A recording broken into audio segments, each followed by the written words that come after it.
Welcome, everybody, to a brand new live episode of The Jedi Way here on the Outlaw Nation channel. I am John Rocha, known as Rocha Fed around these parts, but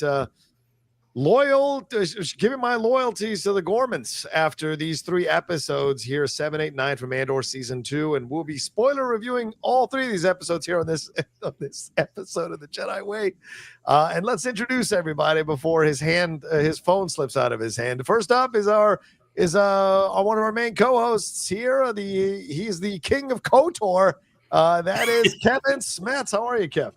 Hi, everybody. Having a little bit of now it's messed up it looks like I'm in the dark here. Hold on. Yeah, now you're with the Empire in the red. Hi, everybody. That was a live feed on the Emperor's Chambers right after he was very unhappy about it. We'll get into it. It's fun to do a live show. Yeah. See all the fans in the chat. So I'm just getting my bearings straight here because my mic stand fell literally right before we started recording. So go say hi to Frank, and I'll catch up with you guys in a second. I shall. Speaking of Frank, this is our, Frank has come back to join us for a second week in a row. Unfortunately, just to mention it. Actually, just say that. So Frank Janisch here, of course. How are you, Frank? How are things? How are you feeling now? Thanks for joining us again. I'm doing great now that my blood pressure has lowered from last night. My jaw is now back in place after being on the floor for a majority of the evening. Great to be back talking with you guys about Andor. Yeah, it's always great to have you on the show, Frank. You always offer some interesting points of views and different points of views and perspectives, and so we always appreciate that analysis. It's so great. So we're looking forward to the 3 of us talking about it. Unfortunately, for those of you who know that we have a third co-host, usually Laura Kelly, there's been some personal stuff that's come up, so Laura has asked to take a bit of a break this week from the show. So we are all sending her love and support and thoughts for her. We're not going to reveal what it is because that's up to her to reveal it, but certainly that's the reason she's not here on the show this week, unfortunately, to talk these episodes.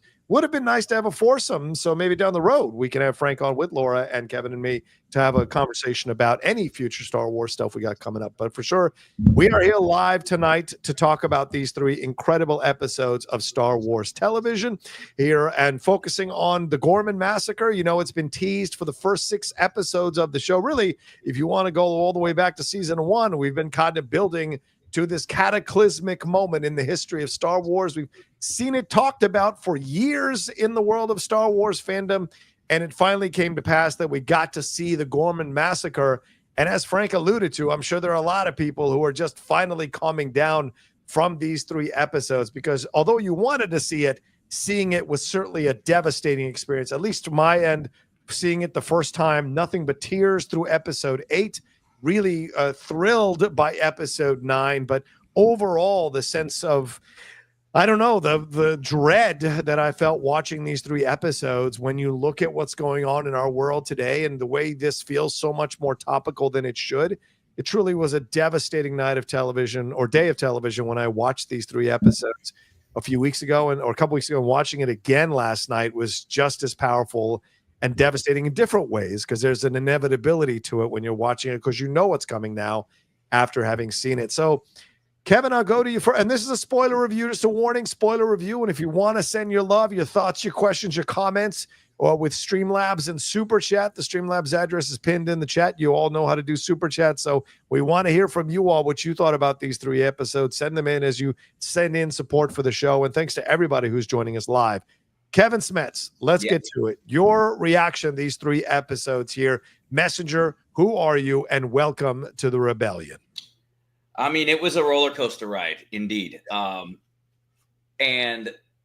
I had a couple glasses of wine with this one. I was like, all right, I'm going to prepare. And I texted John right before, and I'm like, he was just double downing on you ain't ready. I'm like, oh God, here we go.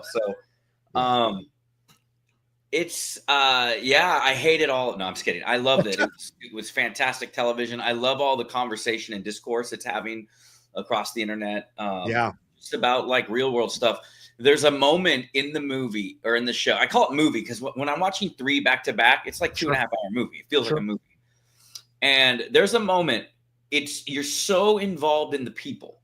Yeah. And you're so involved in the resistance. I'm not joking. They cut to a side shot of a stormtrooper. Mm. And threw me out. I'm like, whoa, that's right. This is Star Wars. And I'm not trying to be like cheeky, like, oh, it's like Star Wars, but it's not like Star Wars. But they're shot. They're like, it was after literally like 15 minutes of world building, setting up this Ghorman stuff. I believe it was when they were starting to build up in the first episode. And all of a sudden they just cut to a shot of a stormtrooper and you're like, wait a second. Like it jarred me for a second because I was like, that's Star Wars. Because like I just knowing what's about to happen, you're just so invested in the people. And all of a sudden, everything kind of feels real. So that was quite the journey. Mine was actually a 4-episode watch because then I watched Secret Cargo after. So I like 9 the best out of. I love all 3, but to me the stuff on Coruscant was just fantastic, and with culminating that speech and just being a fan of Rebels, and then knowing like just the respect. Like everybody's saying that like Tony Gilroy doesn't respect. Or what, he's not a fan or whatever, but like he went out of his way to make sure that Secret Cargo, that's Rebels episode 18 of season 3, still canon, is like that's tops in my book. Because you could watch it right afterwards, and it's like literally like even Frank mentioned to me on text, like same outfit basically, like you know the same like her shirt and stuff. And they figured out a way to get her with the Rebels crew, which I thought was fantastic. So overall, and I know we're going to get into the specifics of it. And just that one moment that threw me off guard. If fans of Scoundrels Inc. know that every week when we watched Andor season 1, I was trying to predict who was going to say rebellions are built on hope. Remember, Frank? Every episode, I was like, "We're going to hear it in the next one. This guy's Nemec's going to say. This guy's going to say. It's going to be in the manifesto." Like, and what was brilliant about this is I completely wasn't thinking about it and forgot about it. Like I hadn't thought about it this season. And so when Thela, I think his name is the hotel attendant says it, I paused it and I had to sit there for like a minute and just like, cause it like overwhelmed me. And I know that sounds cheesy, but like I got really emotional because I was so tired. I love Rogue One. It's like probably my 2nd or 3rd favorite Star Wars movie of all time. So to hear that, the origins of it after I had been pining for it all season 1, and then I kind of forgot about it and gave up on it in this season.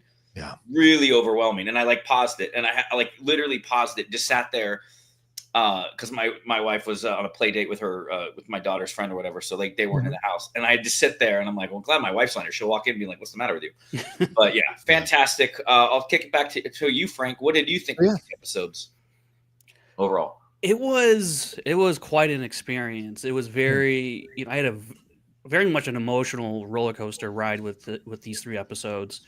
A lot of it, not a lot of it, but there's definitely parts of it where it just parallels the real world and it hits harder for me. And watching all these characters, especially the Ghorman Resistance, have followed them in the previous arc for a little bit, and then seeing them where they are now. I really do like the time jump. Even though I think there can be criticisms about, I wish we could have seen this and that and the other, which is completely valid.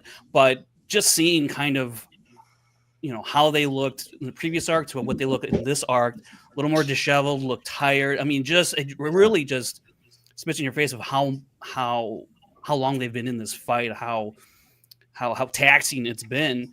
You can see the aggravations building up and just wanting to fight, and which is totally understandable, and you're along with them for this ride, but you also know, because we know the outcome, it's such a, you just want to like reach out and grab them and be like, hey, maybe don't, or maybe do this, and so it was, especially the second episode 8 with the massacre was, my jaw was on the floor for that one, and then getting into episode 9 with the extraction, that was much needed after episode 8 for me, in terms of kind of like not seeing all the destruction and massacre and sadness and everything the Empire brought to Ghorman.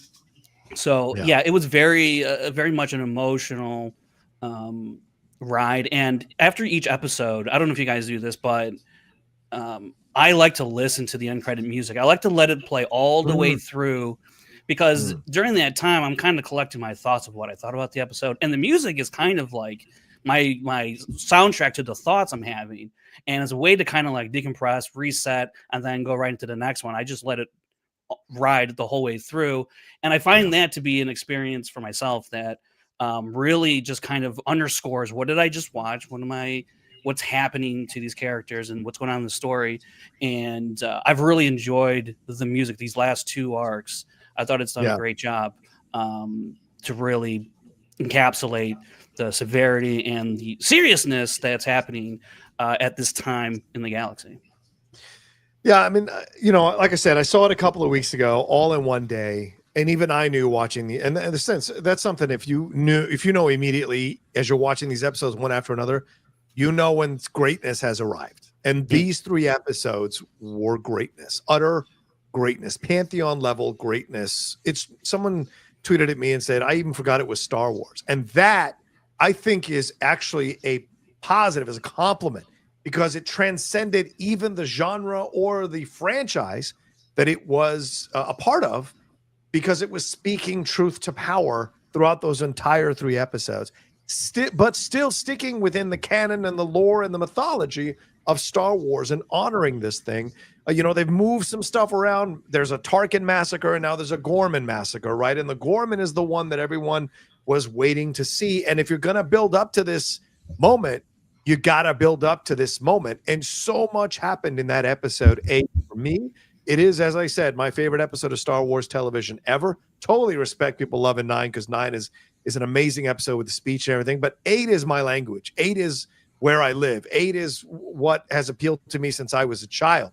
This idea of fighting back against an occupying force, fighting back against lies being told about you as a people, lies being manufactured so that they can take advantage of you as a people. There is so much about this episode 8 that spoke to me. And then you throw in what happens with Dedra and Syril. I mean, that moment when he's choking her, that is insane to show on Disney Plus, to show that moment on Disney Plus.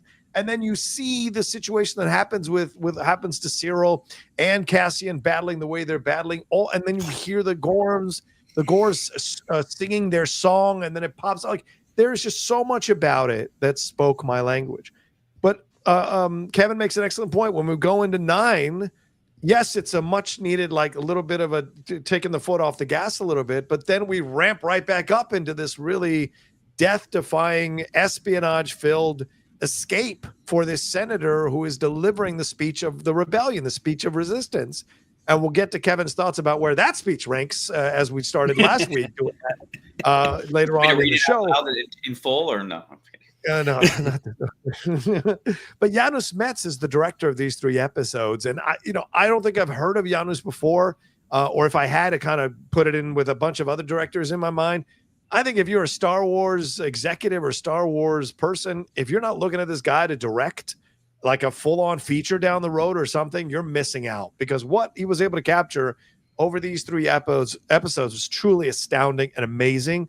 And I loved what you got. And after 8, Frank, I hear you. I do that usually after screenings. I sit and listen to and then make my notes for my review later on. So I hear you. It's good to listen to the end credits.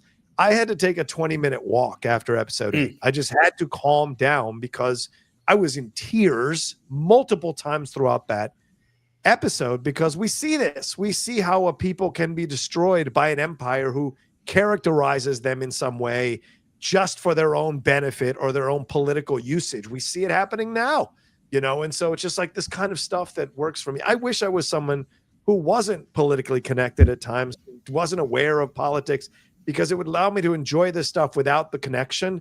But making the connection adds even more weight to what we watched over these last 3 episodes.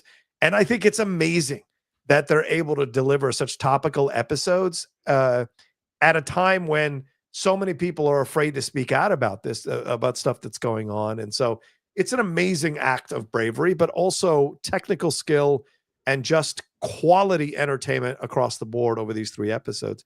Truly stunning. And we are going to get into the specifics of everything for sure. But Kevin, go back to you. We got to start with Ghorman. Everything leading up to Ghorman. We know that Dedra and Syril Cyril's trying to find out what's going on. He's more, connected to what's going on with the Ghorman rebels and what have you. When you see that he's possibly turning a little bit, maybe starting to side with the rebels. He wants answers.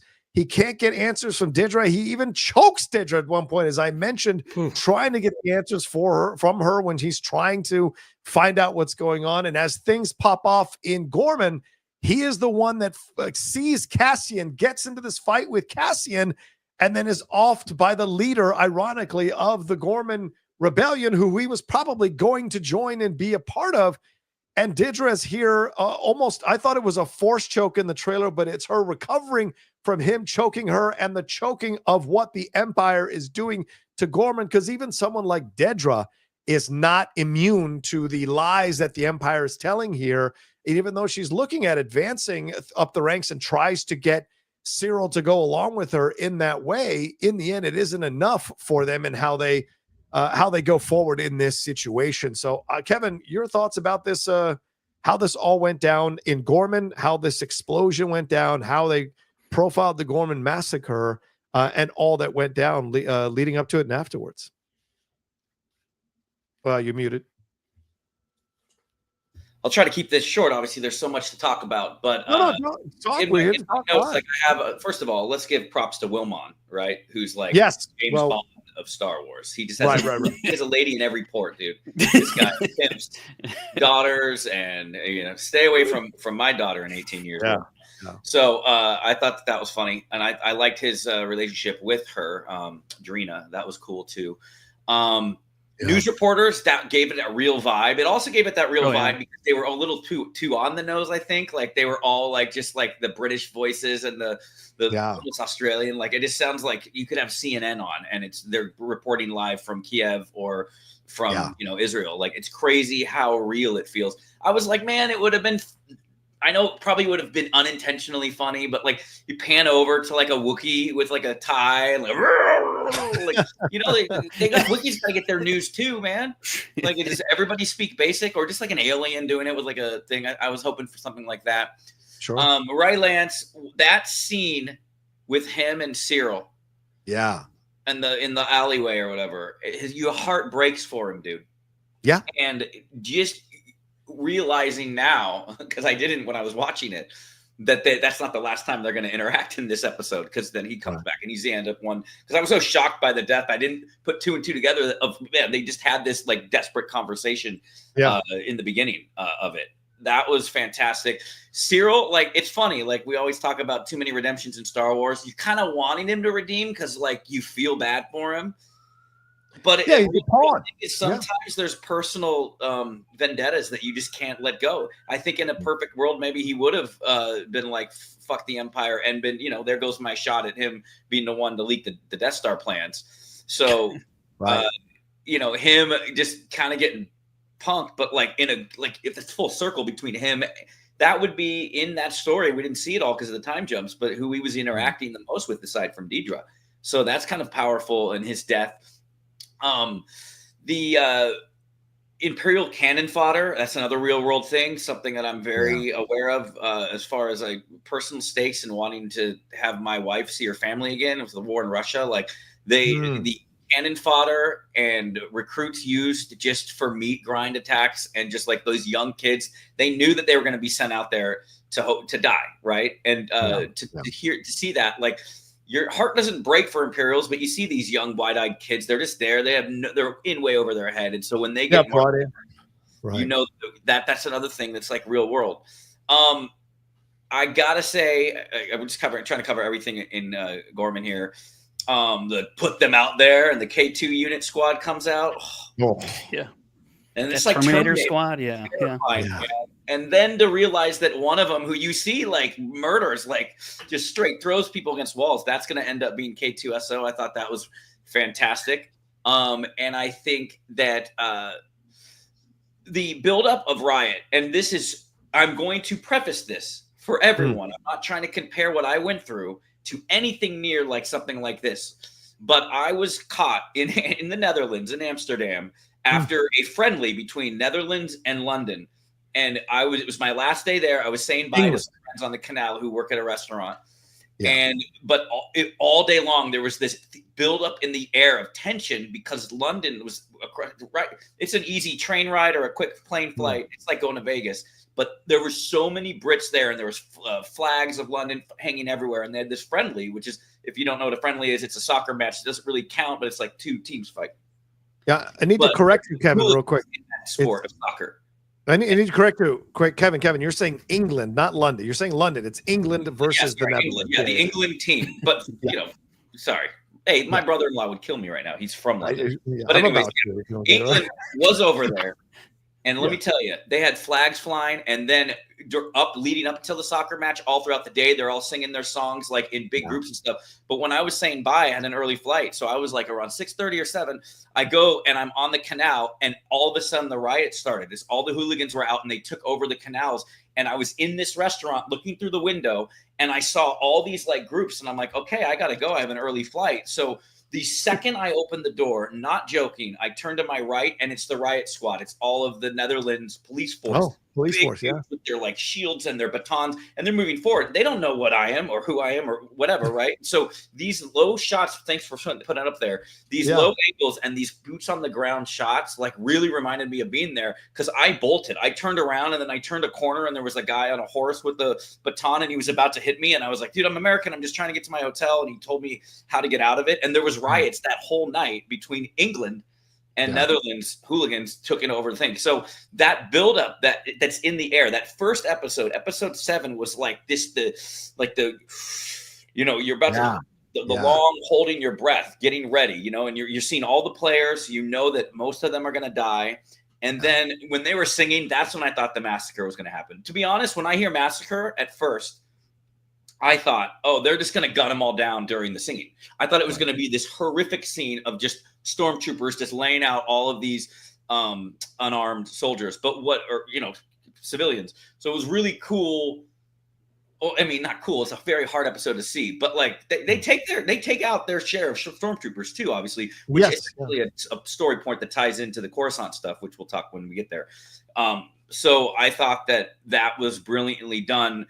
And then when you hear the call from Drina, though, with thousands are in the cities, like hundreds are dead in the square, thousands in the city. You're just looking at a shot of Cassian hearing this. That was one of the more powerful scenes for me. So I'm sure I forgot a couple things, and also another real world thing, starting as a false flag attack. Let's be honest. Yes. The violence started. They had their Imperial on the rooftop. Shoot someone. That is something that happens all the time.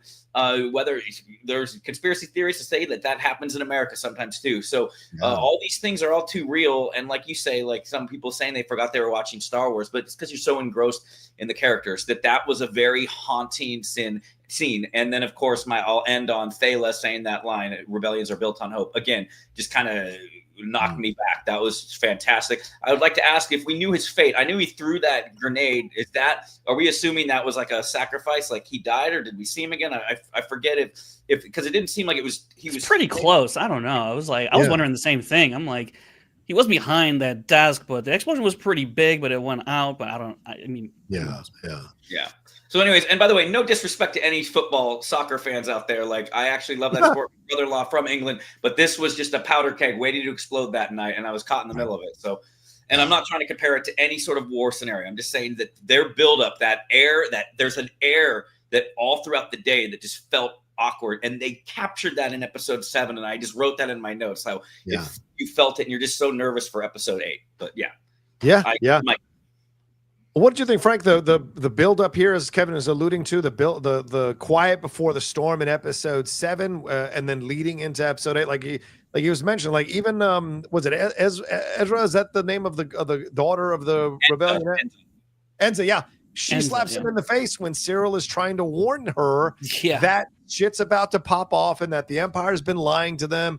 After he's had his interaction with Dedra, he realizes that everything's going wrong, and then realizes he was a pawn being used by Dedra. So there is so much involved in Cyril kind of trying to stop all this from happening. And then Cyril is in the middle of it when it all pops off, when we have the explosions, when everything goes down, as Kevin mentioned here, the singing that is really just, this is like something out of Les Mis, right? And we've seen this in other situations.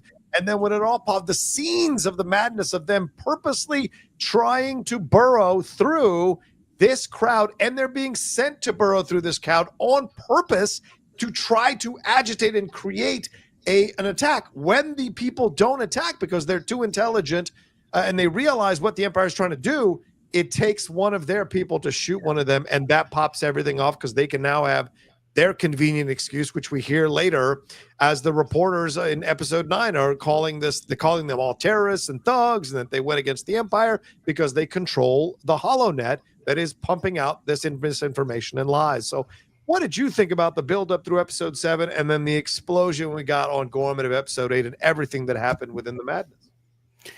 Yeah, the build-up was, I thought, executed very well. The music also adds to that ticking time bomb feeling that you're getting, because we all know that this is what it's building up to. We know the Empire's plans. And with Syril, I like the ride that they kind of take you on with him of like, is he going to wisen up in time, or is it's going to be too late for him? Right. Kind of both at the very end for him, I think, a little bit. But his interaction with Dedra was, I could not, completely caught me off guard in terms of the physicality that he brought towards her. And, I also wanted to point out too, like they're in the hallway before everything really pops off. He's asking her about, these rumors and things of that nature. And she's like, it's being, taken care of, or we're figuring it out. But then she's telling him like pack and do all this stuff. And we'll be together and all this, that. And she kisses him. Yeah, she tries to kiss him and that doesn't work. Yeah. And I was like, that is straight up manipulation on her part of doing that. And I was, and his response to that was very interesting. I couldn't tell really, what is really going on in his head. And then he's walking around the square and then talking to the other Gors. And, he's looking at everything and slowly put it together. You're like, he has been so radicalized, indoctrinated in terms of law and order, and like, we're doing the right thing, aren't we? But he just can't come to grips that he's been taken advantage of or been led astray by Dedra and the Empire. And it's such a fascinating kind of final journey for Syril throughout this entire 3-episode arc. The singing I thought was brilliant, because it kind of gives you a little bit of like, okay, maybe they're going to calm down and they're not going to provoke. But again, the Empire has its, here's our plan. We'll provoke it if we got to. We have everything in place that we need to have in place for this to go down the way that we need it to go down, want it to go down, without any regard for the life of these people, of this planet. And it's horrible. It's a brilliant plan, but yes, and brilliant plan. And Dedra coming to terms with like what she's done, and like now even though she like outranks that one guy, it doesn't really matter because it's all a formality at this point. She's pretty much helpless. She can't really do anything. This is going to happen with or without her. And she even says as much to Syril in that conversation. Has been planning it for years. And so that conversation that Syril has with is his name Carlo, the Gore resistance leader, I think. Caro. I thought that was an incredible scene. That was an incredible scene because he lays it all out in front of us. It was like, are you an idiot? Are you still even with your own eyes, as you look at out here, you're still going to spout this propaganda BS and right to my face in the midst of what's going on. And I just thought just an incredibly powerful scene that pays off at the end when Syril meets his demise by him. So just a whole ticking time bomb of that aspect of that episode leading up to the massacre was like, something you'd see on like HBO or like a prestige television show, with a lot of intrigue that you don't really associate with Star Wars, but you should definitely associate it with Andor. And they've done that at the highest level. So I was completely just wrought with tension. Also that Syril he hated Andor so much. Like Andor took everything from him. But Andor was like, who are you? Like that also, that final insult. I love that unintended. double meaning on that line. Who are you? Because like Andor's like, who are you? And then Cyril's probably like, yeah, who am I in this moment? What am I? Oh, What great am point. I doing? Yeah. And that's how I read it. And like That's a that's why great he probably paused and didn't take out Andor right when he had him dead to rights, obviously. And so I think there's a lot of things going on in Cyril's mind at that point That's of pretty like, good. I was more like that GIF of who are you? From GIF. Sorry if Laura was, or she would kill me. But Did you think about these Rebellion built on hope? By the way, Frank, this is what I thought. I had a silent fist pump when he said that. I was like, yes. Yeah. Yes, there it is. It was a smart choice out of so many smart choices. Yeah. Tony Gilroy has made through this entire season. Such a smart choice. And the last season, you to have picture him. of her getting choked again? Okay. Yes. That's on the same network that has Tinkerbell and the Lost Treasure, now available for streaming. Yeah, right, exactly. It's crazy. Like you said, you had to remind yourself this is like a Disney Plus, but kudos for Disney to like kind of go out there. That's what I'm getting at. And with my analysis of this thing, to me, there's a gutsiness to this from Tony Gilroy. There's a real gutsiness to this, to portray this. And, for all the things people bash Kathleen Kennedy for one thing or another, and I see some of the anti-woke right-wing Star Wars YouTubers going like, well, this shouldn't be in Star Wars. I want pew, pew, pew Star Wars. That's fine. I got no problem with people want pew, pew. There's plenty of pew, pew. But Star Wars was also based on Vietnam and stuff that was going on in Vietnam. That's the beginning of the original trilogy. It has evokes Nazi images in the Empire, all of that in the original trilogy. So it's always had a political commentary about an occupying force trying to destroy planets and people who don't want to be controlled. And so it is absolutely an element of Star Wars. So Tony just went and showed you and stripped away all the, feel-goody, easy, good versus evil type of narratives and showed you a much more complex story that was fascinating to explore here. And the build-up to Ghorman, which if you read anything about countries that have been occupied by these forces, you hear about the buildups. You hear about their ambassadors trying to say like, no, everybody calm down. It's not going to be as bad as you think. And we see in episode 9 how the Ghorman ambassador is like, oh shit, we should have acted earlier. Well, sucks for you, guy. You tried to play it safe and look what happened. And so it's just these little lessons that are dropped throughout. And I just think it's genius that he was able to do it. And they allowed him to go this far. They allowed him to show what it's really like. They allowed him to show the destruction and everything Luthen said. I hope that when it gets set on fire, it burns bright enough so that the entire universe sees what happened. And so this had to happen in order to get all these other planets to look at this and want to fight the Empire, for all these other people who wanted to rebel against the Empire to be inspired by it, right? We've seen that in real world, the sinking of the Lusitania, the attack on Pearl Harbor. These are things that where people were maybe apathetic about being part of a war, something happens, the killing of Archduke Ferdinand, things happen and they spark a rebellion, they spark a fire, and you see that here. The way this was directed, the way it built up to it, and the tragic nature of it. At every level, the tragic nature of it. Dedra and Cyril, certainly when he realizes what it's tragedy on so many levels, because he's just been a pawn who wanted to be part of something. He wanted to matter in some way, but unfortunately, he wasn't emotionally mature enough to matter in a way that made sense for him. And he was raised by a mother who wanted to control him and then moved over to a woman who controlled him. But I think even Dedra realizes what the Empire is doing. And even she maybe thinks in some way that they're going too far. And when she tries to express that to Partagas, and which I think is even more tragic, Partagas says to her, no, if you do this right, you will advance. This is what you want. You will go forward. And so she, in her mind, because she was raised in this Empire kindergarten and she's had the Empire pumped, the information about the Empire pumped in her head, she's just immediately defaults that, okay, this will be good for us, tries to tell Cyril this will be good for us. And Frank, you bring this up. She uses every tactic in the book. She tries to bully him. When that doesn't work, she tries to miss him. When that doesn't work, none of this stuff works for him in the end, and he chokes her. out of a way. And it's so shocking because we've seen Syril as this kind of foppish guy who was laying on the bed because his mom was passively aggressive. And this is a man who is choking her now out of rage and frustration because this is years of anger of people pushing him around, lying to him, using him, that comes out in that moment, and I think both of them acted so well in that moment, delivering the shock value of that moment, and then having her do this as she is choking on what's happening and her own sense of right and wrong. Even somewhere inside of her, Dedra understands that this is wrong on a human level as she's witnessing this all happen, because it's also this whole thing that she's believed about the Empire is now blowing up in her face.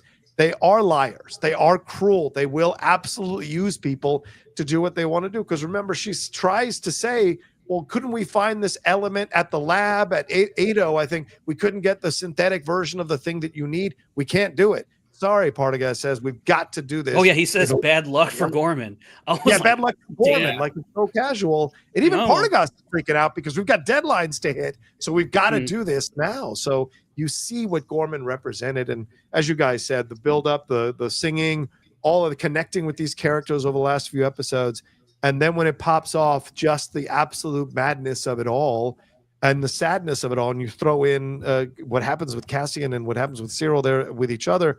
And yeah, Cassian asking, who are you? And it's a great question you bring up, Frank, the double meaning of that all for poor Syril who's left on the ground, And so it was amazing. Shout out to Sam, too, for his little redemption. Yes, right. Sam basically pulling a, come with me if you want to live, saving the day, slamming into K2 unit. Yeah, I just want to say too about the fight between Cyril and Andor. Yeah, man, that was super visceral and very violent, and in a way I was not expecting. It went on pretty long. It was very, there's explosions, there's choking, there's punching, there's kicking, there's tackling, there's diving over furniture. I mean, it had like everything going on in there. And even though Andor Cassian is gonna come out of this, you're just like, but what's going to happen with Syril? Like, ultimately, you didn't know his fate, and so you never know, bro. Clones, come on. Yeah, I'm sure Dedra has, somehow Andor has hair. Dedra. Dedra's created like a version of Cyril that's a robot or whatever, a clone. Yeah, like Mickey 17 with Cyril. Cyril 17. Yes. But yeah, I mean, it was just so well done and gorgeous. And I don't know what more to say about it that we haven't already talked about over the last 30 minutes. So it's pretty powerful stuff. So let's move on to and just a reminder, we have 2 super chats that have come through, a couple of Streamlabs. If you want to send in your love, send in your questions, thoughts, and comments. We have 240 of you joining us live right now. Thank you so much.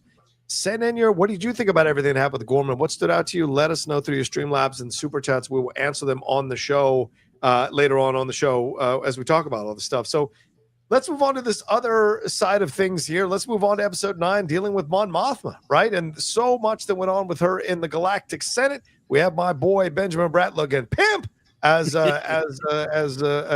my man here, dropping the knowledge and working it out. Bail Organa working it out so that Mon Mothma can deliver her speech. And what a powerful speech that's delivered here. We're still dealing with the ramifications of Ghorman, but also there is a traitor in her midst. Her driver certainly is trying to get knowledge from her. Erskine has been working for Luthen, and then we find out that the 2 people that have been sent to protect her, one of them is actually someone who's working for the Empire, and Cassian is sent by Luthen to save her, even though she is discovering that she does not have a taste for Luthen anymore. So a phenomenal episode as we explore all that happens in episode 9. What did you think about all of this, Frank, with the speech and with Mon Mothma and finding out all the stuff that's going on behind the scenes? This speech might be the one for me of all of them in the show. I don't know what's going to happen in the last arc, but for right now, I think it is unfortunately a pretty timeless speech throughout the course of human history and the things we do to each other and how we do it. And specifically speaking to, the Ghorman Massacre, it's, stepping out and speaking and how it was done with the aid of Bail and Also, just I really love Benjamin Bratt in this role, and it's his acting and the writing that really evokes the energy of Bail Organa, because I think he also does a pretty good job of, I don't know if imitating is the right word, of Jimmy Smits, but he really nails what Jimmy Smits brought to the role. Kind of the tenderness, the softness, a little bit of the, kind of the jovial side at times, but really also, and the seriousness as well. I just think he was exceptional in portraying Bail Organa, and kind of, this relationship that he has with Mon. And if if you go back and watch the deleted scenes from episode 3, the kind of with Padme, Mon, and Bail with the what was the thing, the Alliance of 1,000 Systems? That thing. I'm forgetting the exact name, but all of that. So like you can, even though it's not canon, I guess technically, I don't know if it's in the book or the novelization, but anyways, the speech or really when Mon smashes the listening device. I don't know. That was a great idea. And it turns out not really, because it really tipped off, the tech department about like, hey, what's going on? I do like they like to troubleshoot, like, hey, how come this thing isn't working? Never even thinking, oh, she found it. Like, that never entered their mind. That's just how up their own ass they are about like their capabilities and how everyone else is dumb. But that's really not the case. And so Erskine was a pretty interesting development, and again added another layer to who can she trust, and you just really see her kind of reluctantly having to trust Luthen, even though she wants to trust in Bail because she has that relationship, and Bail's nothing like Luthen. So the whole speech and then getting out, I mean, there's a lot of walking. But man, do they make it intense with the music, the editing, the back, like they did such an incredible job of ramping up the tension there. And then Erskine pointing out to that rebel, or not the rebel, well, he calls that ISB agent a rebel spy to kind of like keep his cover, really, of like, I thought it was a clever thing. At first I didn't really realize why he said that. I was like, oh, wait a minute, they all hate the rebels here. So if I call her that, I can shoot her dead and then move Mon Mothma. It'll be like a distraction. And so that whole execution, I have friends everywhere. The looks, I mean, just masterful acting throughout this entire sequence. It was, again, like, it was a fist pump moment, but also jaw on the floor as well, and just high anxiety, intensity. I think I'm kind of with you, Kevin. I think this one I might favorite more than 8, if only because minus the massacre, which is tough to watch, so that might be the only reason. But I mean, both of these episodes, 8 it's like and 9, why you don't fire up Schindler's List and watch that all the time. You know what I mean? Like, right, exactly. Brian, like when it's heavy stuff, like that's not, you're not binging that all the time. I get it. I know what you're talking about. Yeah, what'd you think, Kevin? I mean, like, here's some of the lines of her speech. The death of truth is the ultimate victory of evil. That was great. That was a banger. Right? She talks about what happened on Ghorman as, quote, unprovoked genocide. Wow, we've been hearing that word used a lot over the last couple of years. And she warns the monster who will come for us all soon enough is Emperor Palpatine. She actually says his name, which I think is a really important part of the show as well. And then, of course, later she delivers another speech that they can't control. There's even tension. There's even great tension and thrilling stuff when they're trying to turn off the HoloNet and they can't turn off the HoloNet and all of that that's going. The security key, all of this stuff, and then we hear pro-Ghorman senators have been jailed with no due process. Wow, where have I heard that recently? So there's so much here going on within or surrounding the speech that is just as amazing as the speech. So what did you think of everything that happened here on Coruscant with Mon Mothma and Bail Organa? That supervisor got choked the shit out of by Vader afterwards because he couldn't kill the feed. He couldn't kill the feed. I want to give, first of all, shout out to the casting. Like, it's like, yeah. That's the same character as him, and it's like him.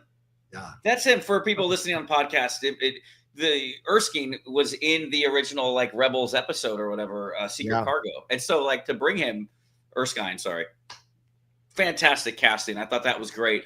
The production design of the Senate and how they like integrated that real world. If that's a real place, I forget where exactly where they shot it, but like, and then they just were able to put the Senate chamber behind it, so it still evoked that episode 3 vibes to the with the real world, because they're outside. You remember there was like leaked footage of like them with the drones and stuff like that following it. I want to open my thoughts on this is that Tay's death in the end of episode 3 sets up everything in this episode. Good point, Kevin. Is such good storytelling, because it's Mon Mothma realizing, dude, you cast aside my friend the second you thought he was a risk, and she's looking at him, and even as an audience member, you're like, dude, like, is he thinking about it? Like, do we trust him? Because like, we know he's not going to be around for Rogue One. Like, is he trying to get rid of Mon because he thinks that she's going to get arrested or whatever? And I think even they said, like,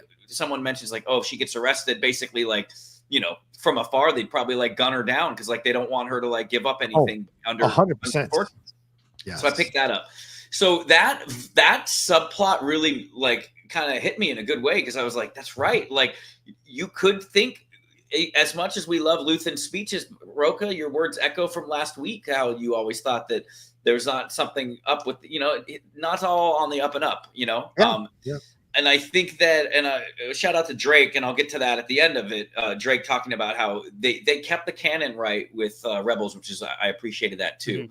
But the production design was great. It's cool to see those chambers again in the Senate, and realizing that Yoda and Emperor like fought there just a couple years ago, and they rebuilt it obviously, but like such a real world thing. I'm kind of sometimes hoping they're just going to sneak the ETs back, you know, but you know, it's good that they didn't, obviously. Just like I agree, they should have had Wookiee reporters. It's just the cameo guy in me. Like if Filoni did this, look, I made this video. If I've been showing this image of an AI Emperor getting pissed, it's because last night, and I texted Frank this, I'm like, I can't go to sleep without at least doing this. And I found the speech like right afterwards, and I re-edited the end of the speech with like, because I was like, Emperor would be pissed. He'd be sitting there like, what, dropping his coffee, like, what's going on here? And so I edited like, and I'm not going to show the whole thing because I don't want to get a copy strike, but I edited video of like him watching the thing, added music, and like intercut it with the speech. And when they cut it down, it goes back to him, and he realizes that, well, the AI, it makes him look like he really kind of shat his pants, to be honest, but whatever. I think if Filoni did this episode, he probably would have the Emperor sitting there, and like maybe not as ridiculous as that, but like maybe just like he grits his teeth and then all the glass around him shatters. That would have been rad. I mean, as a shameless cameo whore, I think that would have been cool. I get why they didn't, but I also see why some people think he needed to be in there. He's talked so much about, right? And it would just be like in our own country if we're not showing our leaders when everybody's rebelling against it, and he, you know, or in other countries like with dictators and stuff. So, but I love this episode that made me realize that Andor could have easily been called Mon Mothma too, like or Andor and Mothma. That sounds like a sitcom on like CBS Fridays, but you know what I mean. Like this series has been huge for Mon Mothma as well, and like building her, and her fear that she shows in her eyes when Cassian guns down her driver. That's another things. And she's so terrified of it because she hasn't been on the front lines. She's been fighting a good fight from the Senate, but now she's seen what happens, life and death, right? And she even mentions this in Secret Cargo when she's in the spacecraft, and she's like, this is a far different feeling. I've been in the safe confines of the Senate, and now to be chased because they're being chased by. I really recommend when this show's over, guys, fire up Rebels Season 3, Episode 8, Secret Cargo. It's a sequel to, if you want to get your fix before next week. It is literally, it happens right after this episode, so that was great. Bail Organa, he invokes it. As far as my headcanon goes, during that year he was on Ozempic and lost a lot of weight, and he'll gain that weight back in time. Oh my God. Rogue One. Not that Jimmy was heavy or anything. Yeah. Jimmy has a bigger. He's a big dude. Like he's tall, but they're not in the same weight class if they're in UFC. Come on, dude. But anyways, I loved his performance. Tear the shit out of his place. He got to drop an S-bomb. Right? Yeah, that was a great line. Tear the shit out of this place. It's fantastic. His Article 17, 252. Schmodown guy. I'm ready. I'm ready to defend him already. Make it. He's 1,000 days tomorrow. Next week. I crossed 1,000 days as reigning champion, by the way. Anyway. But Yeah, I also thought that innocent bail. I thought that they're laughing. Hey, I know. reigning and defending, bro. I'll defend at any time. I just have this mental image of you just like having a calendar of like, yep, another day for Kevin, another day for the Smasher. I don't, but I do have a calendar. I have a countdown app, and when I won it, I did put it because I knew it was over. So I was like, I just want to see how I can't wait to break Roman Reigns' streak. The innocent bail, especially. Remember the one guy that's like, hey, I didn't know anything. I thought for sure Cassian was going to blow him away right there, which he had every right to too. If you don't realize, like, you don't know, you just proved that this other girl did. And it was great restraint by him. The welcome to the rebellion line was great. I just imagine Vader executing that supervisor. I think his name was LeGrant or LeGray for that. And again, before we got to get to, I know we're focusing on the Coruscant stuff, but also when we're gonna end with Yavin talk a little bit. Can I? Yeah, absolutely. 100%. Okay, great. So yeah, overall, I just thought that like Frank said, the build up to the speech and the back and forth, and just they did such a great job of really having that. And again, you don't know what's in Luthen's mind, and I love that. And shout out to Clea too, who's just freaking one of my favorites. She's all business. She's all business in that meeting with the three of them. Man, I wonder what happened. I was like, calm down, girl. Like, and lastly, in my notes, I do wonder what Luthen was like before the Empire. Like, was he really just a chill art dealer and something terrible happened? Do we know? Did we ever find anything out? I forget in season 1, but he did it great. Everybody did great. And again, that speech is fantastic. It's so funny. I'll slave away and do a TV spot with Rocha's beautiful voice. The Rocha crossed 12,000 views today. So well done. Yeah. Awesome. You do these KOTOR stuff and you spend all the time, but like literally last night I took 30 minutes to make this Palpatine thing and Palpatine intercut with the speech. And on TikTok, it's already got like 25,000 views or something. And I'm like, so funny. But anyways, I really enjoyed it. And, I knew this was the stuff we couldn't wait to see when Andor was first announced. We're like, are we going to go to Coruscant? Are we going to see the Imperial Senate? Remember that used to be such a foreign thing. We couldn't wait to hear it and to see it. So yeah, that's all I have, and I'll save my Yavin stuff for the next one. Yeah, I thought it was incredible, especially coming after episode 8. You're like, okay, usually most series after an episode like episode 8, they have like a denouement episode where it's like, okay, we're just going to pick up the pieces and see where we're at, ramp up for the next episode. No, it's like Luthen goes, okay, I'm glad you survived the Ghorman Massacre. Now you got to head on over to Coruscant and save Mon Mothma from what's going on there because she's going to deliver the speech. And I know that one of the people that's supposed to protect her is an ISB plant. So we need to take all this out. So there's no rest for Cassian, So in a lot of ways, I know it's called Andor, and I know we make fun of Syril a little bit throughout these 2 seasons, but Andor is a pawn in a lot of ways as well to what Luthen wants and Luthen's doing. And even as we're going to get to when we talk about Yavin 4 stuff, I mean, Cassian is not necessarily that excited to go back into the fight. And it takes him a little bit to jump back into the fight. And then what we see at the end with Yavin is the reason why he continues in the fight, right? But he was like at a place of like, you know what, I'm good. I'm free enough. There's enough people who are free enough to kind of hang out and do our thing and whatever. But no, Luthen knows we have to go to the end game on this. We can't go halfway. And delivering that speech after the Ghorman Massacre is essential. So having that happen, having Bail use the logic of the Senate and the rules of the Senate in order to trick them to allow Mon Mothma to speak, I thought was great. And then Genevieve O'Reilly, what a performance here, man. What an incredible performance from her delivering this speech. You cast certain actors and you hope they can step up to the plate when the moments arrive. And she did it and then some, because right after the speech was already incredible and every actor would want to deliver a speech like that. Now you've got to play the whole idea of what this rebellion actually means. See, it's fun to do it at parties and do it like clandestine and give money and do whatever and worry about your daughter and all this stuff from the comfort of your rich home. It's a whole nother ball game once you're part of a situation where the emperor now knows you're a rebel and you've announced yourself as a rebel. And her being a bit overwhelmed by everything that's happening as they're running out of the Senate, as you mentioned, Kevin, Cassian shooting her driver and whatever, like all these things, it's all happening right in her face, and she has to deal with it, navigate it all. And I saw this was hilarious because they take her to that safe house, someone tweeted this, which I thought was genius, and they're like, oh, this is I saw that too. Senator Mon Mothma so and Cassian safe house, and it's Hillary Clinton in some regular apartment, which I thought was genius. I thought that's with a look of my like, where the gosh. fuck am I? I think that's genius. Should I edit that? Should I do another fan cut? Sure. Yeah, do whatever you want to do, Kevin. Actually, put Hillary in that apartment in Andor. Dude, Yeah, right. Exactly. Put her in that apartment. In Andor. Yeah. But there was just so much about it that was just so well done, and the tension of it, the pacing of it, all of it to get to that moment, and of course, as I said, the speech, so beautifully delivered, and again, a very topical speech, a very brilliant speech, a speech that speaks to things that we've been dealing with in our real world, that our country is doing or that other countries have done, and so it's just so extremely powerful. I can't stress enough how incredible it is that a company like Disney would take the chance to put this stuff on air, because it's very obvious who Tony Gilroy is talking about and who he's going after. And so it's amazing to see that. And I think this speech, I mean, you could argue this speech is on par with Marva's speech, right? I mean, I don't know Kevin, where do you rank these 4 speeches, Kevin? You did this last episode. This was your game. Where do you rank this speech now? Saw still gets it. Saw takes the top spot for me. Still number 1. Saw speech from last Saw, episode. I say Saw. Oh man, no. Saw. I think we were all still talking about Marva's. Like, remember when we thought she was going to drop the first F-bomb? She was going to say, "Fuck the Empire." Yeah.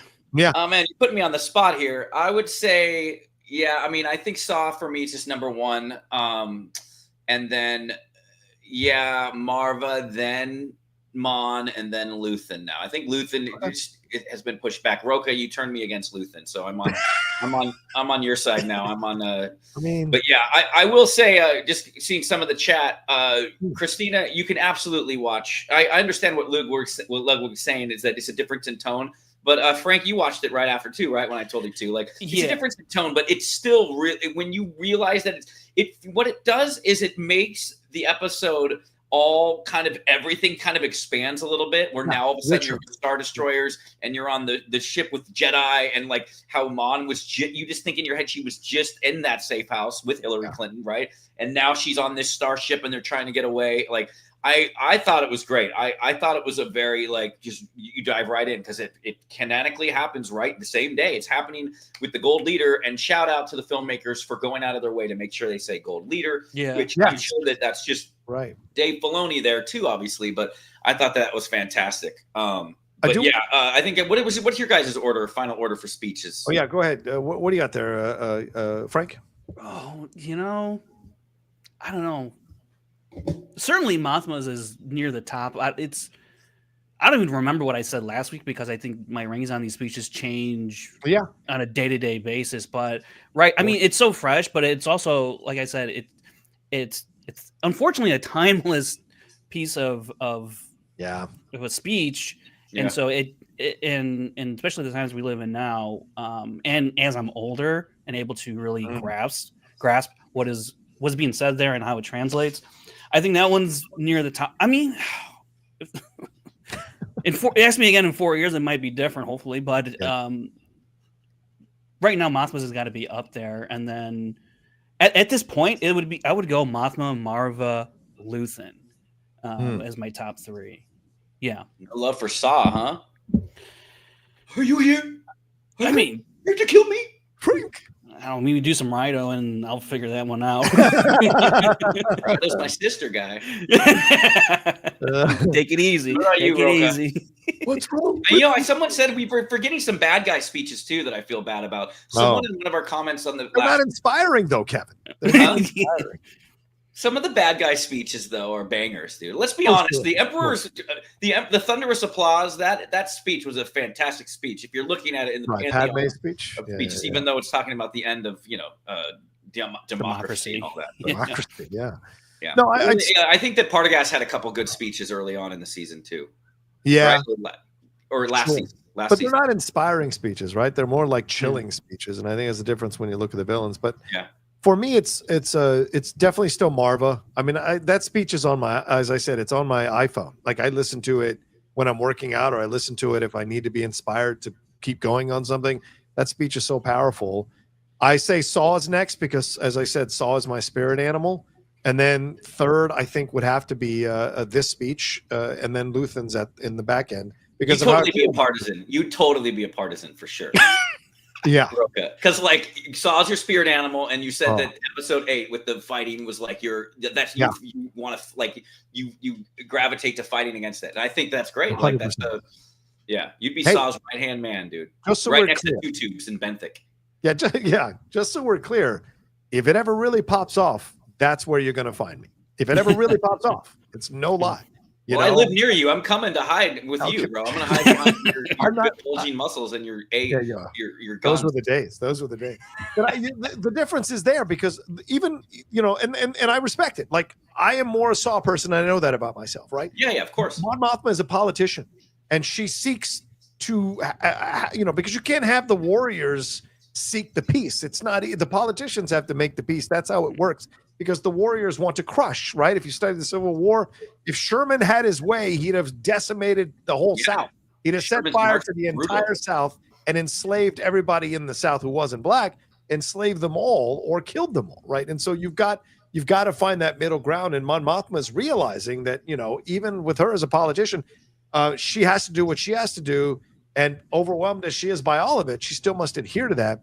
And even someone put it in the chat here just a second ago. I want to bring this up because we kind of skipped over it. Sure. Yeah, MK Songbird, the small discussion between the one senator and that is the Ghorman senator there, and Mon Mothma, an episode stuck with me. They have no shame, do they? They don't even bother to lie badly anymore. I suppose that's the final humiliation. And aren't we seeing that now from certain people? Every day. Not even bothering to lie badly. They just lie. It's craziness. So yeah. It's incredible. By the way, Rocha, you've just been called Zeb, and I'm not Zeb. I'm not.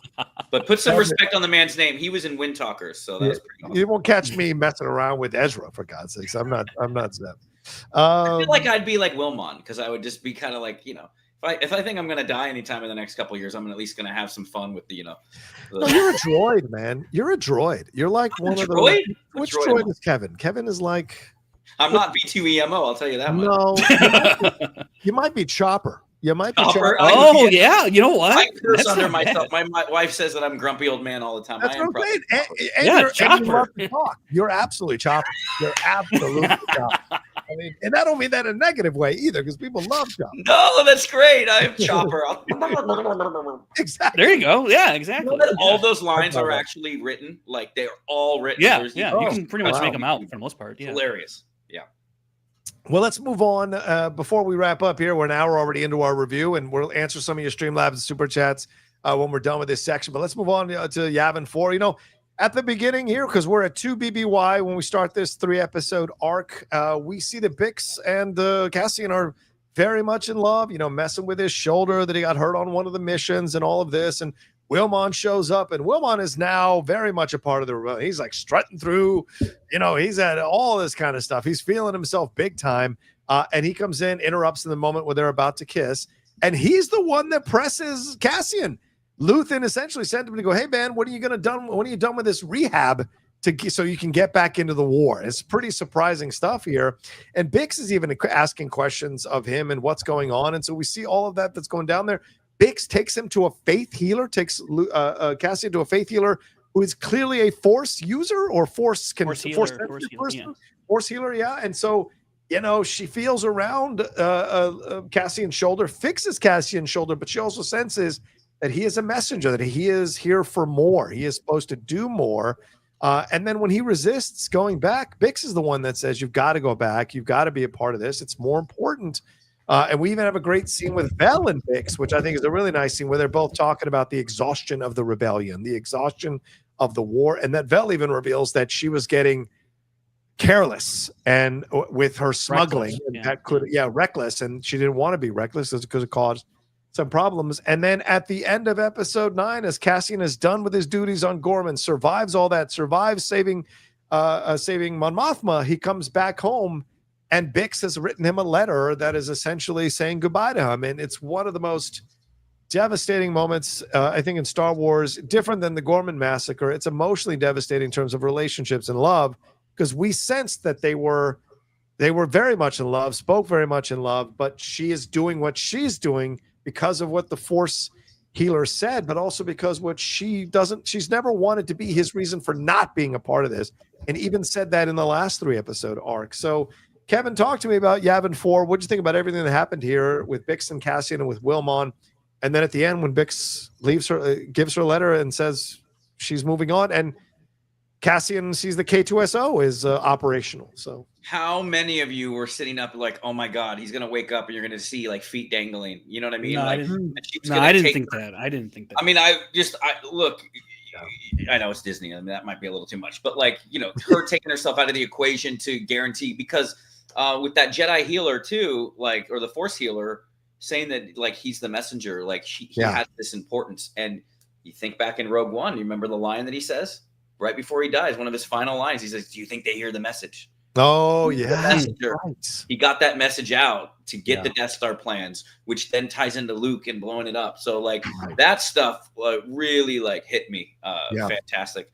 And I'm glad that she didn't die. And I'll wait for Frank to say it. I texted Rocha already. I'm like, hey, yeah, that's cool. Frank's going to be on, because his ending idea, is I know that Gilroy said that the very last scene leads literally to the Ring of Kafrene in the opening of Rogue One, but I don't think they need.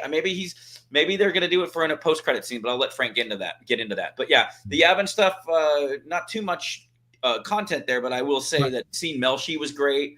Melshi was such like I remember Melshi just because of Schmodown, like having him remember his name and like when he dies and stuff like that. But like just like, okay, that's Melshi because he had a couple lines. But now like seeing, because he was a prisoner with them, and then he claims his, like, that is so cool. Rogue One is going to be so elevated. It was already elevated by season 1, and season 2 is just further elevating this. That is going to be quite a roller coaster ride to watch Rogue One again. But I thought that the Force healer is an interesting thing. Rogue One had Chirrut Imwe. Not all Force, is he a Jedi? Is he not? Right? But I just thought that was cool. That like not all Force users necessarily had to have the Padawan and the robes. And it's interesting here how she was a healer and how she seemed wise beyond her years. So, I think that they had been setting it up because when he killed that trooper, right? Yeah, a couple episodes ago, like that. This is something that was really weighing heavily on her. So. I'm glad that she didn't kill herself. It does seem off character. I was just weird because, like Rocha, you also said there were so many crazy twists, right? Like you talked about it last week, and I was like, there's one more right now, and this is it. Like I was so nervous that I just kept hearing you saying, "Oh, this crazy twist." Yeah, glad it did. But I don't want to speak too much more. I don't want to spoil what Frank's ending he has in mind for that. But yeah, I do love the interior design of Yavin 4 as well. It reminds me of KOTOR actually. When you're in Kashyyyk actually, they just the circular kind of tree like designs probably built into the tree. So yeah, the Cassian's great. Place where he lives. Yeah. Huh? You're talking about Cassian's place where he lives? Yeah, where he lives. Yeah. Like it's very similar if you see. So, but yeah, the Bix Cassian thing also. When he, we don't know, obviously, but I would like to think that's the last we see of Bix. But like the hug at the end of Rogue One with him and Jyn, him realizing like he's not going to fulfill that. He's not going to see her again. There's so many things that now are weighed in on him as he did this big sacrifice. And one of them is going to be that he does not get to reunite with Bix. Obviously that's with me not knowing what's happening in the next 3 episodes. But yeah, that's it. I love these lines, Frank, just looking at the text of her message. I believe what you said. It is a choice. It just can't be me. I can't be the reason you leave here. If you gave this up for me, I'd never forgive myself. We have to win. We have to beat them. And I believe you have purpose in making that happen. I need to believe that.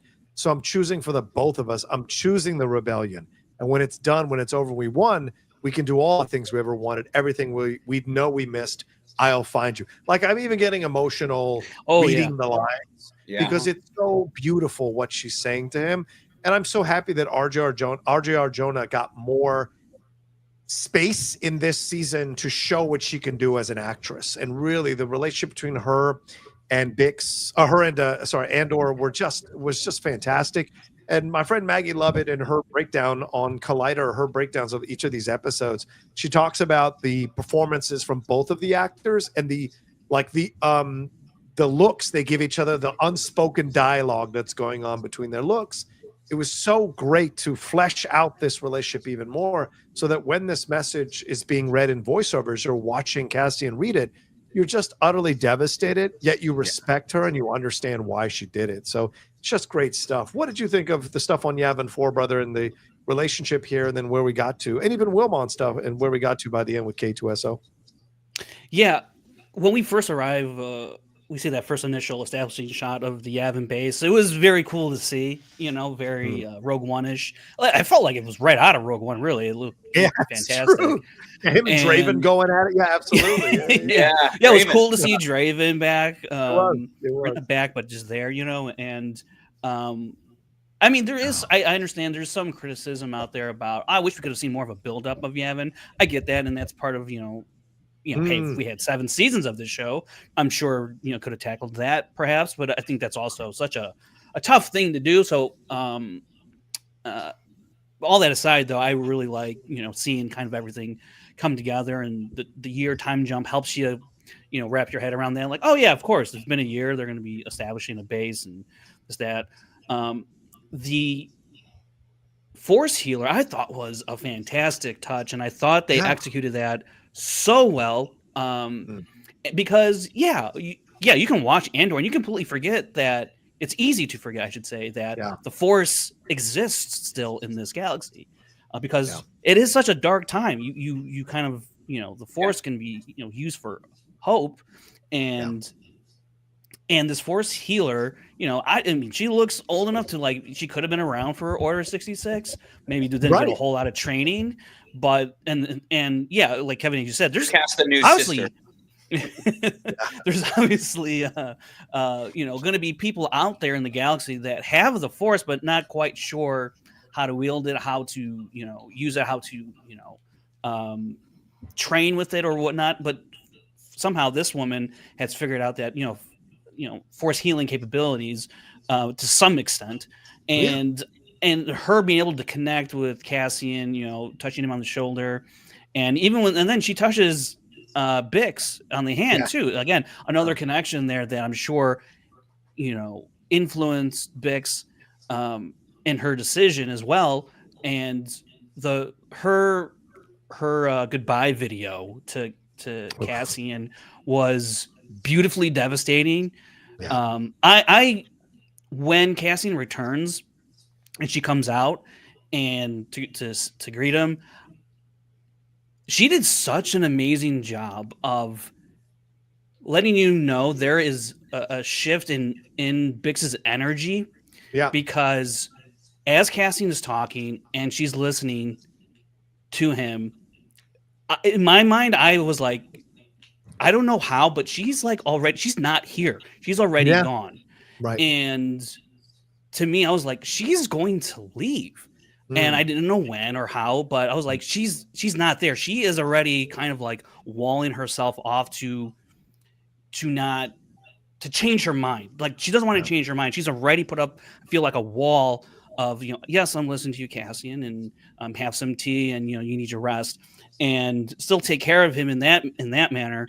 But then also her speech to Cassian, it made a lot of sense for me in terms of what Cassian's been talking about. I'm done with this. I'm done with this. I'm done with this. And I just want to be with you, Bix.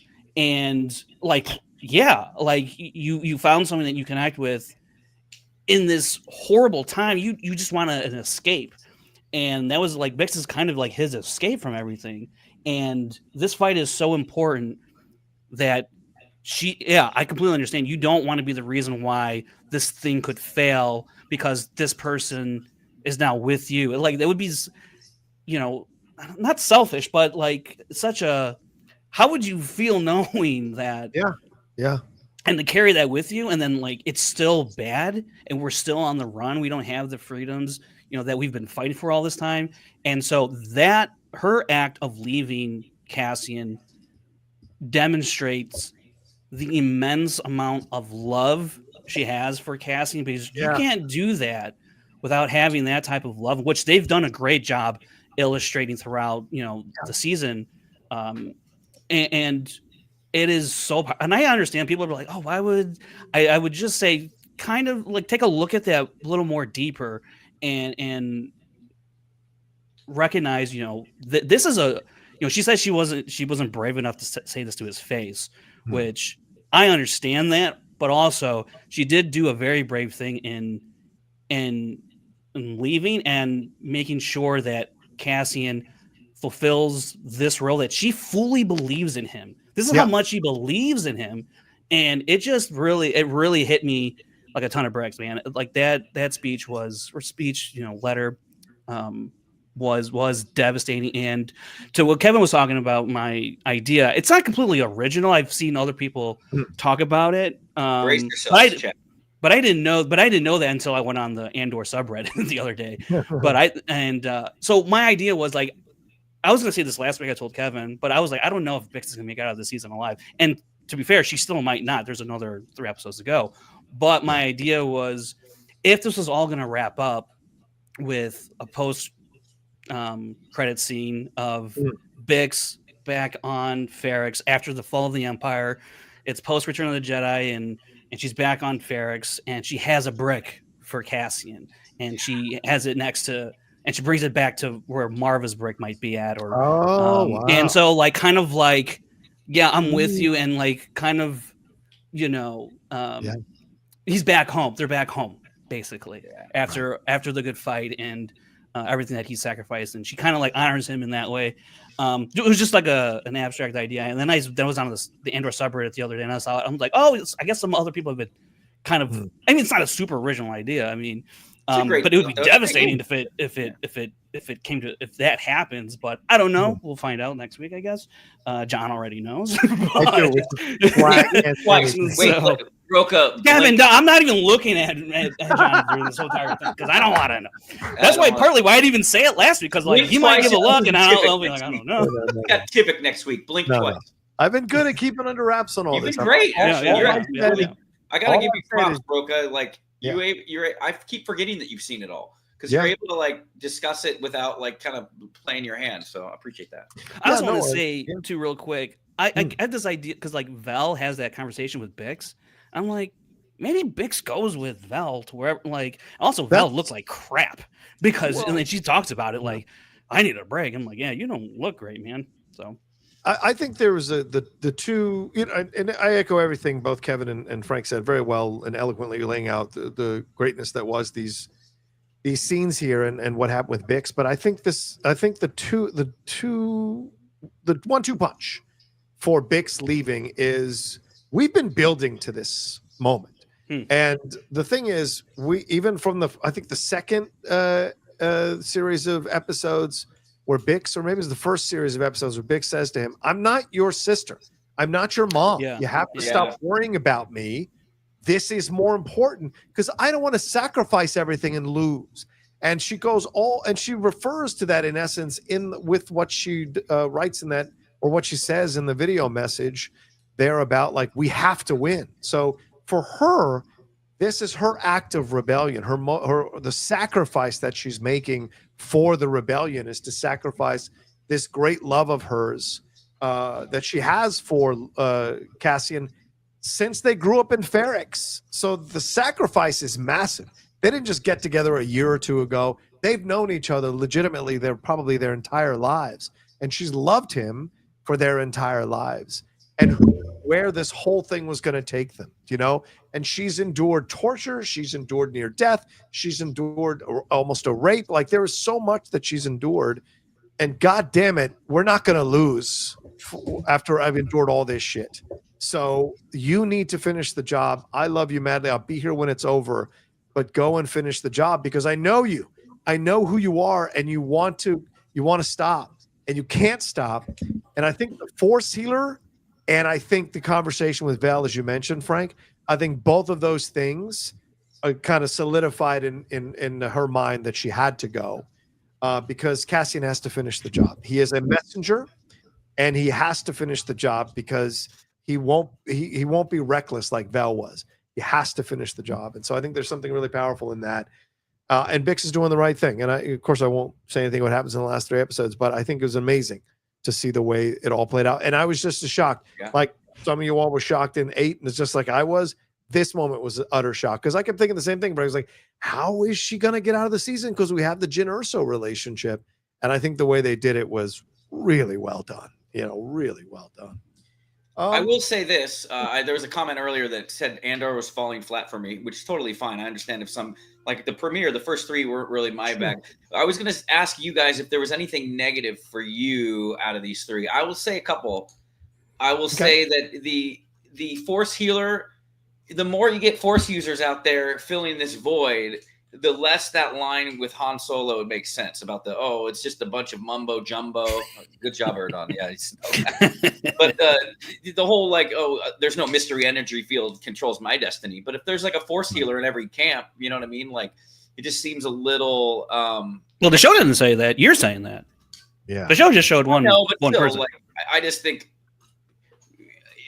it's hard to explain, but I hear what you're saying. Like, it would be like if World War II, if like someone was trying to tell us that there were not, I don't know, flamethrowers in World War II, but there's like, how is there no footage of Jedi? Like, I don't know.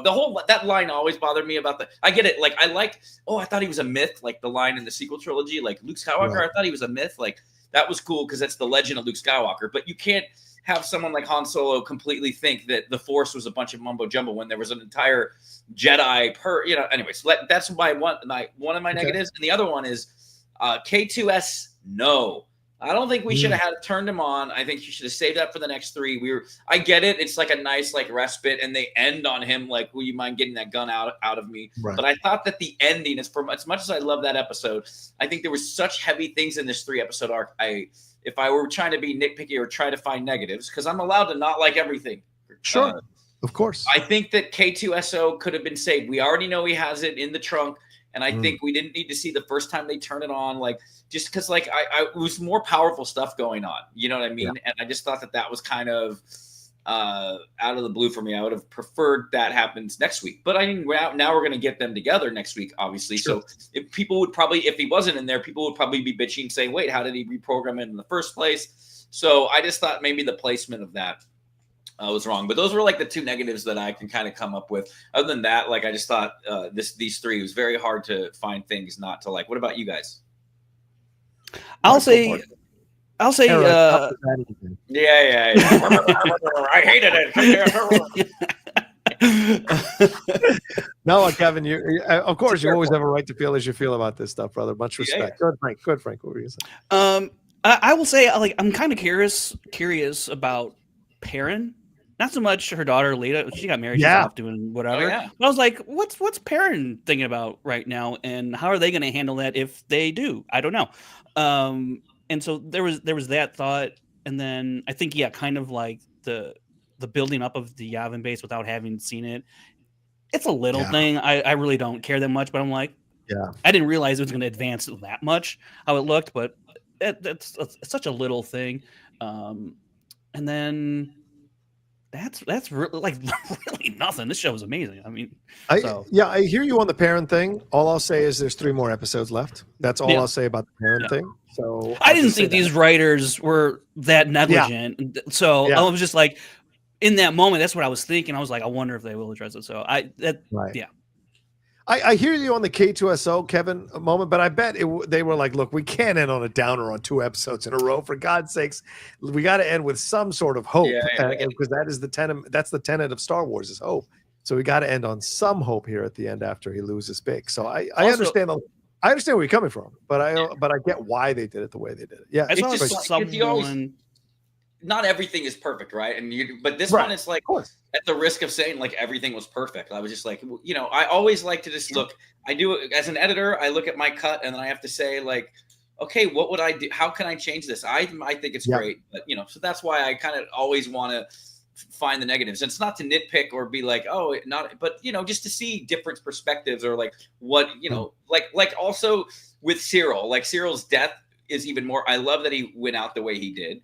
But some of me is I started to root for him, so I kind of wanted him a little around more. You know what I mean? So it's little things like that, which aren't necessarily the filmmakers did it wrong, but personal, oh man, it would have been interesting to see more of Cyril. But I think his way of he went out was pitch perfect.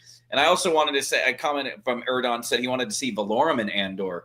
Is there Valorum in Andor? Do we got to de-age the Valorum, Rocha?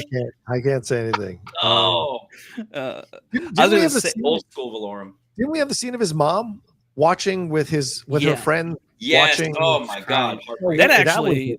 That was devastating, right? Even though she's a Right. shitty mom, that was a devastating moment. I mean, because at the end of the day, it's a mom losing their son. Like, yeah. You know, and like that's always no matter what kind of relationship. Well, I guess it does, but also like that's pretty rough. I was gonna say, I saw someone say this that when Bix is like leaving Cassian's life, enter K2SO, and it kind of like when you watch it too, like. Yeah. He kind of like snaps back into rebellion mode, like, "Hey, we got that K2," and he's like, "Where's that transport go?" And then someone's like, "Hey, that K2 unit," and he kind of just pops back into that mode. And I saw who said someone in the chat about a year together with K2 and Cassian as we jump to the next arc. So there's that part of it. What John, can we got a say message from Pascal there about the Knicks game? Sorry, pal. The Knicks did. And we do. Did we they do really? Have Holy crap. I want to give you a heads up. One of them you don't read. It's a waste of your time. Okay. You'll what see are your thoughts on this? It has now been 2 years. B2 is still asking Brasso's skeleton where Cassian is. Every evening he goes to see Brasso and asks when Cassian is coming home to see him, only to get no answer. Yeah, it's devastating. Devastating. No, it's not. I have no love for B2. Listen, you don't want. I've talked about this on Scoundrels. You don't want your droid. You don't want your appliance. We have a Roomba. It's supposed to clean the ground. It doesn't need to come over and bitch at me because I wasn't giving it enough attention. You're gonna make my coffee, Mr. Coffee. I don't need to have the coffee. Wow. Knock it off a ledge. B2 EMO. I get it. BT. I hope he stays with that skeleton forever and never reunites with Cassian. Oh my God. Okay.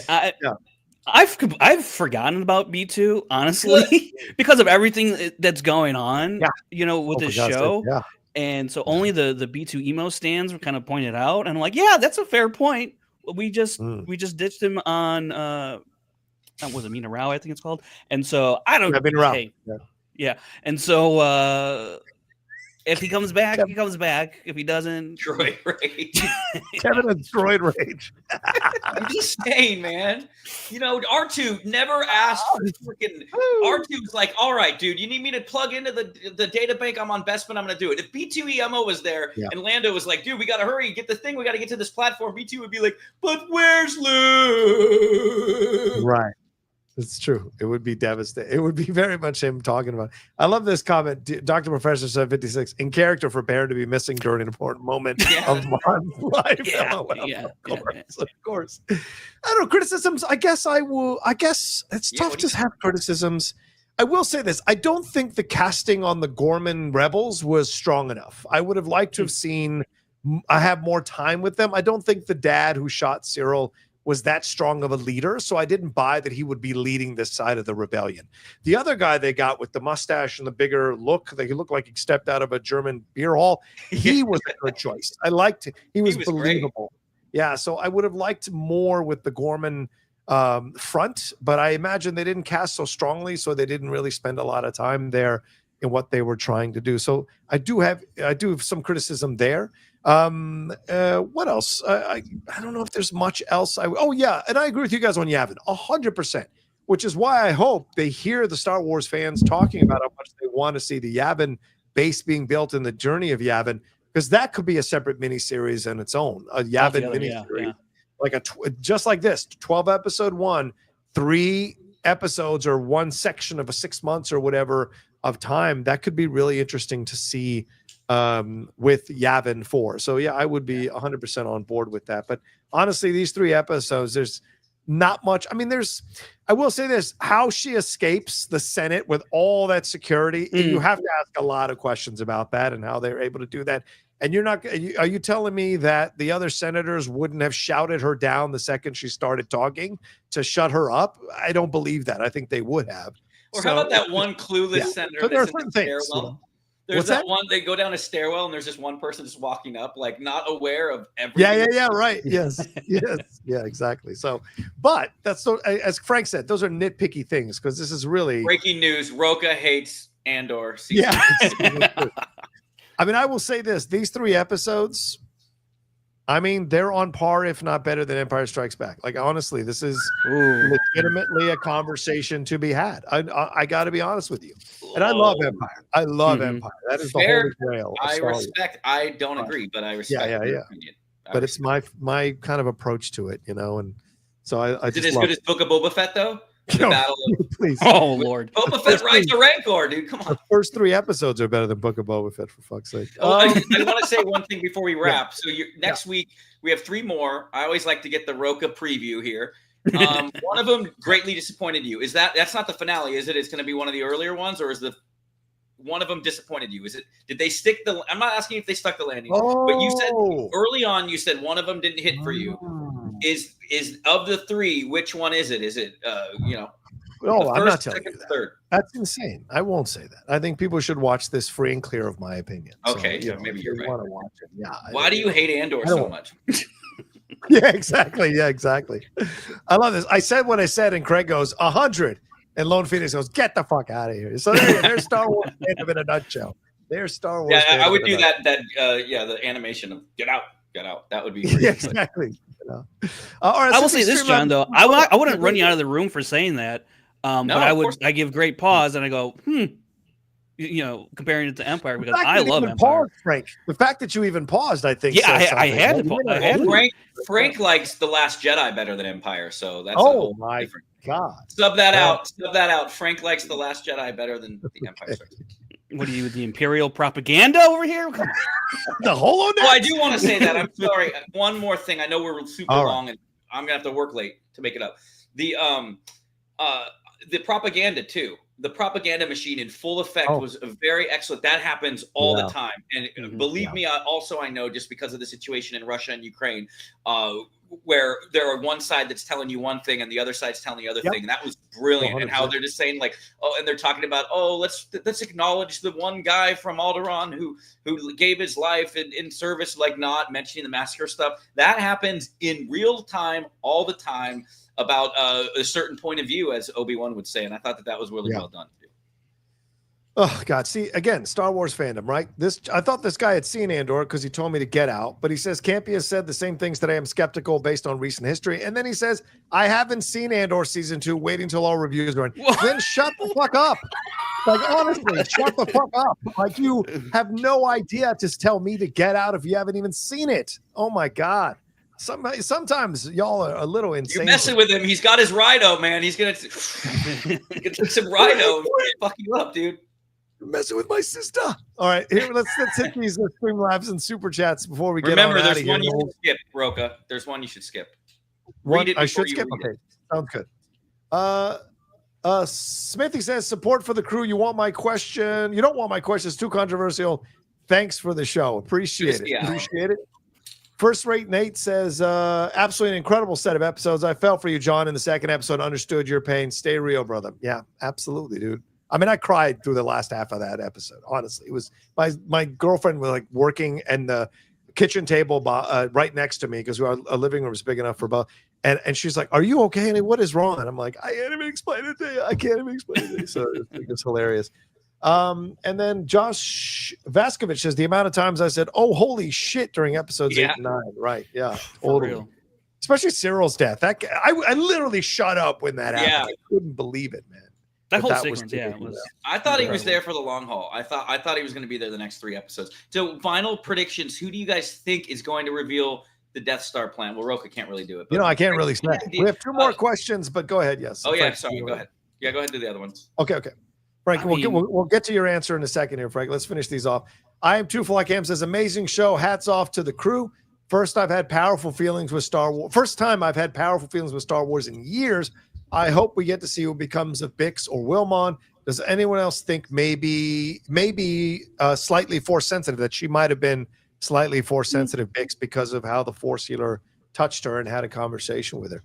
I think that's a fair question. What do you guys think? Is it possible? That thought entered my mind very, very briefly. I was like, wait a minute, is this?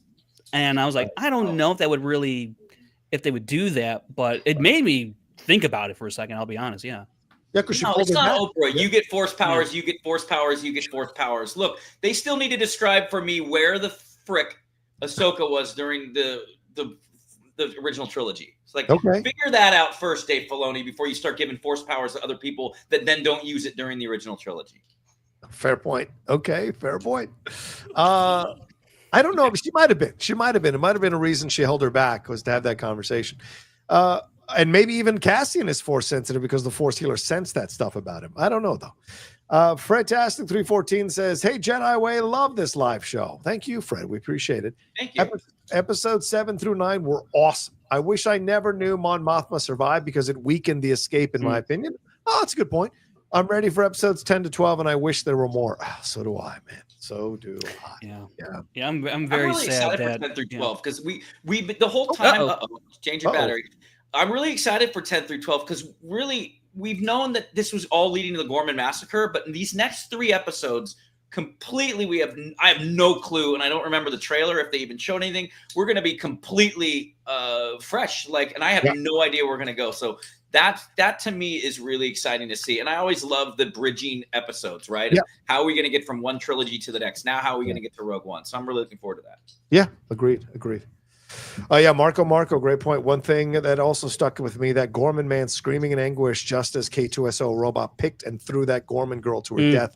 So visceral and haunting. Yeah, they did not spare any punches with that massacre, which is, I know it's ironic to say a show that depicts that is my favorite episode of Star Wars TV ever, but it was the honesty and the realness that they were showing that I think is what I hang on to more so than anything else. So, all right, final words here as we wrap up, because that was all the Streamlabs Super Chats that came through. Kevin, I'll go to you. I'll go to Frank first. Frank, your final thoughts on these 3 episodes, and then we'll go to Kevin after that.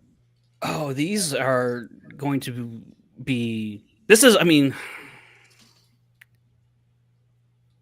it's all time Star Wars storytelling for me. And yeah, even it just, I think it transcends Star Wars as well. Just the message. I mean, really seasons. I mean, this whole season 1, season 2 of Andor really transcend Star Wars for me. But these episodes in particular show you a side of what Star Wars could be if they decide to go that route. And I think I texted Kevin and Brandon after the first arc. I was like, I don't care what Disney's got to do, but they need to do another show of this caliber again. I think having shows like Andor, Mandalorian, Skeleton Crew, I think that's we should have that whole rainbow of temperature of Star Wars. And Andor and these 3 episodes just tell you how well it can be done for an older audience, because these episodes are absolutely for an older audience. I don't know where I would draw the age limit on that, but it's definitely for an older audience to, because of the themes and the messages in here resonate so much more with an experience in the world. But all can also, I suppose as a younger person, can also set you up for learning about what to look for in the future and what to, stand up for. But these episodes were just very incredible. The acting, the editing, the music. Really, I thought the show was really firing on all cylinders for this arc. And that's not to say that they haven't in other parts of the show, but this is the first time I really sat with these episodes and just pondered everything on a level that I haven't done with other episodes or really a lot of other Star Wars things. So I could not gush more about these 3 episodes and the show as a whole. But yeah, he's back. He's back. Frank's back to Star Wars fandom, guy. He's back. What are your thoughts, Kevin, on these 3 episodes? Your final thoughts on these 3 episodes as we wrap up this review, brother man? I know we're long, so I'll keep it short. Fantastic. I enjoyed it. Like I said, I always try to find negatives too, just because I want to present a fair, equal balance of. It's really hard to find for this one. The premiere was really easy for me, so it's cool. I hope they stick the landing. I know that's a high bill. That's going to be a high watermark, but I'm interested to see how they do it. And I like that I have known nothing about it. I know nothing other than Frank's cool potential ending. And I remember an interview with Gilroy saying it ends right as Rogue One begins. So I'm looking forward to that. And also, if we're doing our sign-offs here, we're doing our sign-offs, Rocha? Yeah, sure. And then we'll go back to Frank. Smets. Rocha finally gave me his VO for our KOTOR trailer. You nail it, bro. You prefaced, you're like, okay, this one's the jovial Disney, and that was my favorite. You exactly what I was looking for. And that teaser, that trailer is like doing like 12,000 views. So like he just posted it. So that's been great. And you can just go to Star Wars Squad KOTOR. If you just type in Star Wars Squad KOTOR on YouTube, you'll find us right there. Join the ranks. You can see all of our KOTOR videos and the ridiculous Palpatine in Andor little thing that I threw together. It's kind of ridiculous. And other than that, I'm looking forward to next week, and also love and support out for Laura and what she's dealing with, and hope to have her back soon. And great seeing all you fans in the chat too, even the ones that disagree with me. Like it's just always fun to see the discourse, and hopefully we can do more of these moving forward. Yeah, I would love it. And Frank, please give your sign off, and thank you again for taking the time tonight. I know we asked you earlier today, so we really appreciate you taking the time, Frank. So please let people know where they can find you and anything got going on, brother. Yeah, thanks again for having me. You caught me. I was off work today, so that was great. And but yeah, and yeah, I said this last week too. I edit a podcast called Athletics Check with Johnny Stanton IV. He's a former NFL player who's bringing together the jock and the nerd spheres together, and you talk to a sport-centric personality about the things they're nerdy about, and then talk to the the quote-unquote nerd about some of the things they may not be known for in terms of sports. So it's a really cool concept, and great conversations are happening over there. So, and I edit on the show, so if you go support it, you'll help support me in a sense. And yeah, so that's really all I got going on. And then I text with Kevin and Brandon from time to time about Star Wars, but that's not for public consumption anymore, I guess. But it's been great to be back here and talking Star Wars, so it's been fun. Agreed. Thank you, Frank. It's been great. Yeah. Oh, real quick, I want to do a plug. Funko and Loungefly sent me some stuff to celebrate Star Wars this year. They sent me a Boba Fett one. They sent me a Clone Trooper 5s, and then this awesome Kylo Ren Funko that I thought was really cool. So if you guys want to still celebrate Revenge of the 5th or Revenge of the 6th or May the 4th be with you, head on over to Funko or Loungefly. See all the great new stuff they've got there. I only picked out 3 things. There's like a bunch of stuff they have over there. So if you want to buy some more Star Wars merchandise and have some fun celebrating Star Wars, because like Frank, you've been dragged back into it and remembering the love of it because of Andor, then take advantage and buy some stuff. And you see my Andor Funko, who is standing tall there as well. So please take a chance there and head on over to Funko and Loungefly and get yourself some cool stuff. As for me, you can follow me at The Rocha Says on Twitter, Instagram, TikTok, The Outlaw Nation on Twitch. Please subscribe down below if you haven't subscribed. Maybe your first time trying us out. We do the Jedi way usually every couple of weeks, but because of Andor, we're doing it weekly. But subscribe down below, hit that bell button. There's a bunch of new content coming from the Outlaw Nation channel, so we'd appreciate you coming aboard. Leave us your comments about everything. I will have time codes up at some point here for this episode tonight, so leave your comments on everything we talked about. We'd appreciate hearing from you all and what you wanted to see and what you missed out on and what you hope you see in the next 3 episodes. And one final thing, for those of you who like to donate after, because you're not watching live, the thanks button is down there. If you want to hit thanks and send some support in for the Outlaw Nation and for the Jedi Way, it'd be really nice of you to do that as well. All right, thanks everybody for taking the time tonight. I know we went a little bit long, way longer than we usually do on Jedi Way, but we appreciate hanging out with us. Almost 250 of you hanging out with us for a majority of the show. Thank you so much. Take care of yourselves. Be well. And remember what Qui-Gon Jinn said, Kevin. What did he say? He said, "I will find you and I will take you out." Not what he said. Remember, your focus determines your reality.